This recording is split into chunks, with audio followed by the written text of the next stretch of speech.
Ibu Bapak yang terkasih, di dalam nama Tuhan Yesus Kristus, Maria, kebaktian pada saat ini kita mulai masuk di dalam pembukaan. Bapak, Ibu, Saudara dan anak-anak yang dikasihi Tuhan Yesus Kristus, terima kasih atas kehadirannya pada kesempatan saat ini, juga tuan rumah yang telah berbagi berkat bagi kita. Kita masih menantikan beberapa saudara kita yang berkeinginan hadir pada kesempatan kali ini. Kita berjumpa lagi di bulan kebangsaan tahun 2022, di mana Sinode GKJ sudah hampir 4 tahun mencanangkan bulan kebangsaan dengan harapan partisipasi gereja bagi bangsa ini di tengah menguatnya politik identitas yang mengancam kebinekaan Indonesia. Contohnya yang baru-baru ini terjadi di salah satu SMA negeri di Bantul, seorang siswi yang mengalami trauma, seorang siswa muslim yang dipaksa bersekolah memakai jilbab. Mari kita awali persekutuan doa ini dengan bersaat teduh sejenak. Saat teduh kita mulai.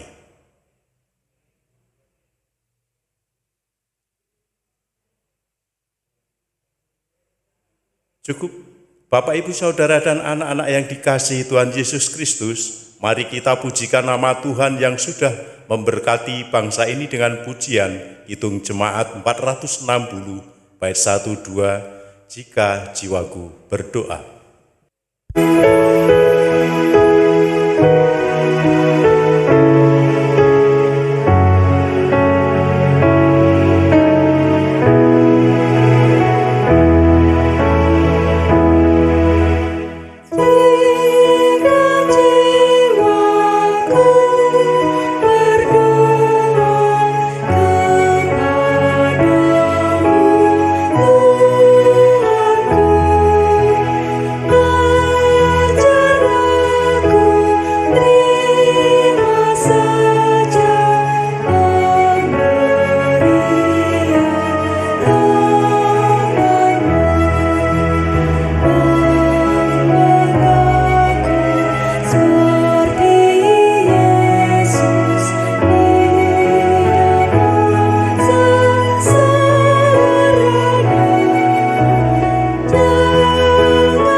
Bapak, Ibu yang terkasih dalam nama Tuhan Yesus Kristus, marilah kita masuk dalam doa. Saya hantarkan. Bapak, Ibu, Saudara, dan anak-anak yang dikasihi Tuhan Yesus Kristus, mari kita memohon berkat kepada Tuhan supaya persekutuan ini menjadi berkat bagi kita semua. Saya hantarkan. Ya Tuhan, yang dipermuliakan nama-Mu kekal atas hidup kami bersyukur lahir di bumi pertiwi yang masih memberi penghargaan bagi yang berbeda, walaupun akhir-akhir ini semakin menipis bangunan penghargaan terhadap yang berbeda. Kiranya Engkau memakai kami sebagai bagian yang terus melestarikan kebinekaan sebagai anugerah-Mu atas bangsa kami. Ya Tuhan, dalam kemuliaan-Mu kami mohon berkat-Mu atas kami, baik yang dapat hadir bersekutu dengan kami ataupun yang berhalangan karena berbagai sebab. Kami akan merenungkan firman-Mu, kami siap mendengarkan, dan mempraktekkan dalam hidup keseharian kami. Terima kasih ya Tuhan, kiranya awal hingga akhir dalam berkat-Mu dalam Kristus Yesus. Amin.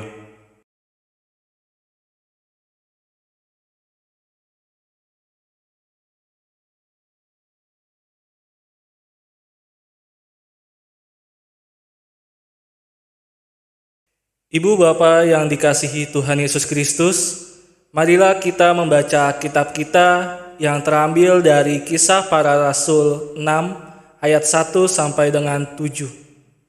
Pada masa itu ketika jumlah murid makin bertambah, timbullah sungut-sungut di antara orang-orang Yahudi yang berbahasa Yunani terhadap orang-orang Ibrani, karena pembagian kepada janda-janda mereka diabaikan dalam pelayanan sehari-hari.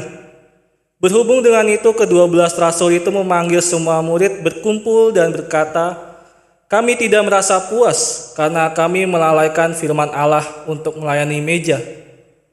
Karena itu, saudara-saudara, pilihlah 7 orang dari antaramu yang terkenal baik dan yang penuh roh dan hikmat, supaya kami mengangkat mereka untuk tugas itu. Dan supaya kami sendiri dapat memusatkan pikiran dalam doa dan pelayanan firman." Usul itu diterima baik oleh seluruh jemaat. Lalu mereka memilih Stefanus, seorang yang penuh iman dan Roh Kudus, dan Filipus, Prokorus, Nikanor, Timon, Parmenas, dan Nikolaus, seorang penganut agama Yahudi dari Antioquia. Mereka itu dihadapkan kepada rasul-rasul, lalu rasul-rasul itu pun berdoa dan meletakkan tangan di atas mereka. Firman Allah semakin tersebar dan jumlah murid di Yerusalem makin bertambah banyak. Juga sejumlah besar imam menyerahkan diri dan percaya. Berbahagialah bagi kita yang mendengarkan, membaca, dan menerapkan firman Tuhan dalam kehidupan sehari-hari. Amin. Ibu Bapak yang dikasihi Tuhan Yesus Kristus, tema pada hari ini adalah ancaman keterpecahan dan cara menyikapinya. Dari Kisah Para Rasul 6 ayat 1 sampai dengan 7. Dari sana memiliki beberapa masalah. Ada 3 masalah yang bisa kita lihat. Di dalam ayat yang pertama, pada masa itu ketika jumlah murid makin bertambah, timbullah sungut-sungut di antara orang-orang Yahudi yang berbahasa Yunani terhadap orang-orang Ibrani. Karena pembagian kepada janda-janda mereka diabaikan dalam pelayanan sehari-hari. Masalah yang pertama adalah persoalan pembagian makanan kepada orang-orang miskin. Pada ayat yang kedua kita melihat kembali bahwa berhubung dengan itu ke-12 rasul itu memanggil semua murid berkumpul dan berkata, "Kami tidak merasa puas karena kami melalaikan firman Allah untuk melayani meja." Adanya pembagian makanan kepada janda-janda menunjukkan bahwa gereja perdana melayani bukan hanya dalam hal rohani saja, tetapi juga melayani secara jasmani. Dalam pelayanannya pun Yesus juga memperhatikan kedua hal ini, yaitu jasmani dan rohani. Contohnya ada pada Markus 6 ayat 34, ia melakukan pelayanan rohani yaitu mengajar firman, dan dalam Markus 6 ayat 35 sampai 44, Tuhan Yesus melakukan pelayanan jasmani, yaitu memberikan makan orang banyak. Ibu Bapak yang dikasihi Tuhan Yesus Kristus, masalah yang kedua ialah mula-mula hal itu ditangani oleh rasul-rasul sendiri. Kisah Para Rasul 4 ayat 35 dan 37 ada tertulis persembahan untuk orang miskin diletakkan di depan kaki rasul-rasul. Bisa ditarik kesimpulan bahwa kemungkinan sekali sampai saat itu pelayanan meja ditangani oleh rasul sendiri. Lalu yang selanjutnya adalah permasalahan timbul sungut-sungut karena ada yang merasa diperlakukan tidak adil. Pada ayat pertama ada kata sungut-sungut. Keluhan ini mungkin saja tidak betul. Mungkin hanya mereka merasa seolah-olah diperlakukan dengan tidak adil. Tetapi mungkin juga memang ketidakadilan, tetapi yang tidak disengaja karena bertindak adil secara murni terhadap banyak orang merupakan sesuatu yang sangat sukar untuk bisa dilakukan. Ibu bapak yang dikasihi Tuhan Yesus Kristus, para rasul-rasul itu tidak berjalan sendirian dan juga memiliki cara untuk menangani permasalahan tersebut. Ada 3 cara yang rasul-rasul itu menanganinya. Yang pertama adalah para rasul tetap menunjukkan kerendahan hati.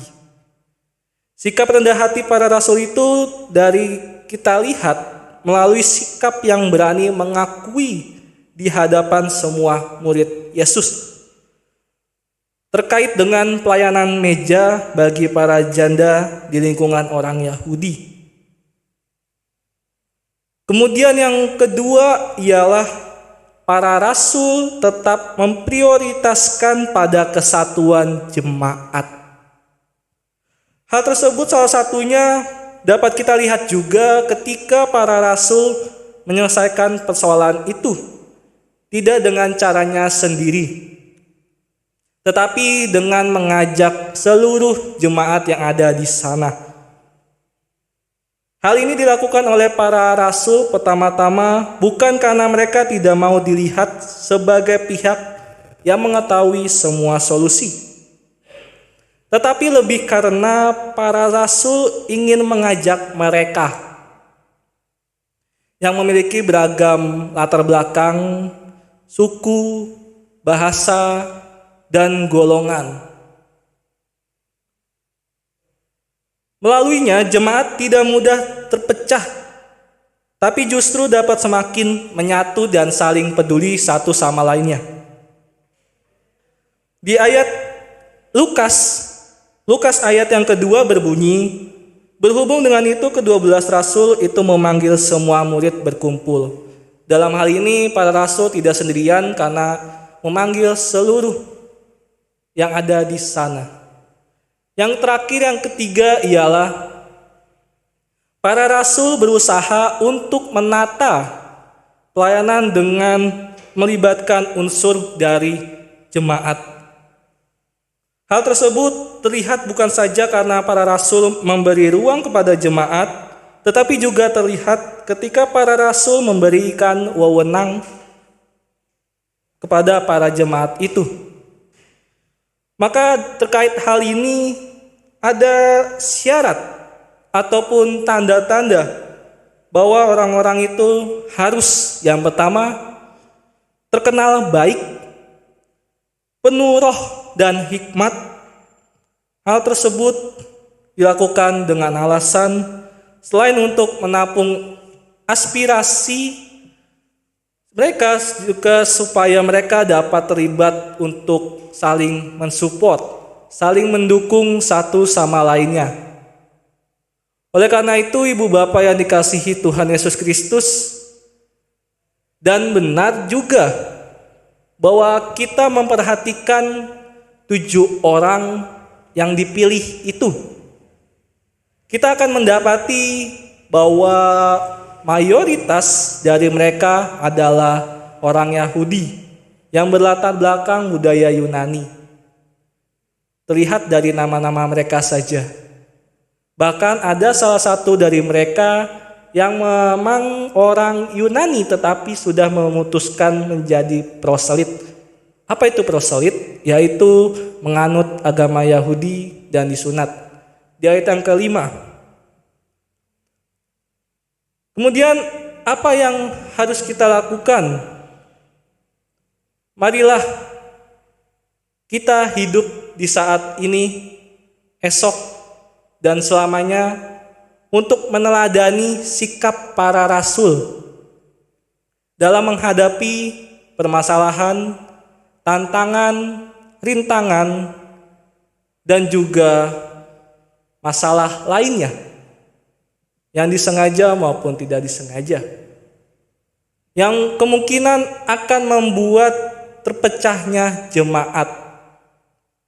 Oleh karena itu, bahaya perpecahan sudah terjadi sejak zaman gereja awal atau gereja perdana. Salah satunya adalah dengan banyak merek ataupun nama gereja yang 80% terjadi karena perpecahan jemaat. Ibu bapak yang dikasihi Tuhan Yesus Kristus, marilah kita bersama merangkul, bergandeng tangan agar kita tidak terpecah belah, agar kita tetap satu padu. Meskipun banyak masalah, tapi kita bisa menghadapi masalah itu bersama-sama. Kiranya Tuhan Yesus memberikan kita pertolongan, kiranya juga Allah yang memberikan hikmat kepada kita semua dimanapun dan kapanpun itu. Tuhan Yesus memberkati kita semuanya. Amin. Saat teduh bagi kita semua.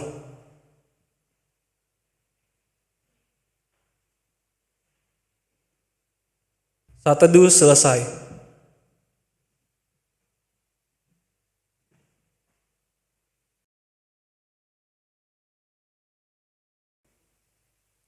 Bapak, Ibu, Saudara, dan anak-anak yang dikasihi Tuhan Yesus Kristus, marilah kita terus menyatakan syukur kepada Allah karena anugerah-Nya pada firman kali ini yang terus mengingatkan kita akan bahaya perpecahan yang bisa saja melanda negeri ini, bahkan gereja.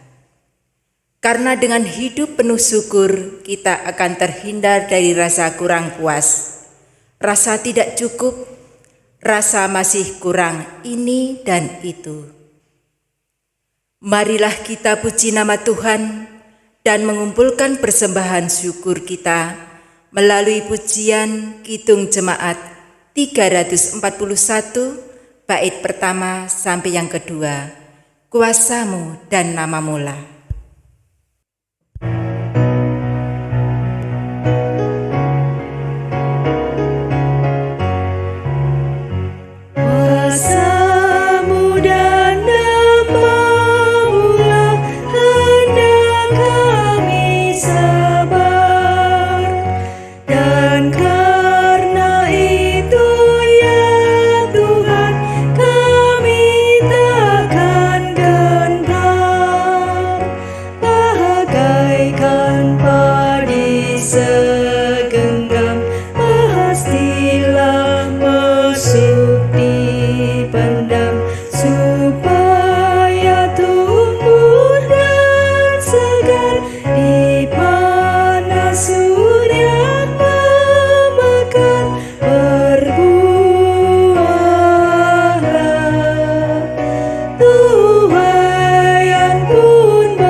Bapak, Ibu, saudara, dan anak-anak yang dikasihi Tuhan Yesus Kristus, marilah kita menyatukan hati dalam doa. Saya hantarkan. Bapa yang di surga, yang penuh kemuliaan, kami menaikkan syukur padamu atas segala kesempatan pada hari ini. Kami akan berpisah satu dengan yang lain, kembali ke rumah kami masing-masing. Mohon berkat-Mu, juga keluarga dan rumah ini kiranya senantiasa ada pada perlindungan-Mu. Ampunilah setiap salah dan dosa kami, juga terimalah persembahan kami. Terima kasih ya Tuhan, dalam Kristus Yesus. Amin. Bapak, Ibu, saudara dan anak-anak yang dikasihi Tuhan Yesus Kristus, terima kasih atas perhatian dan kehadirannya. Kiranya semangat kebangsaan hadir dalam kehidupan kita semua. Tuhan memberkati.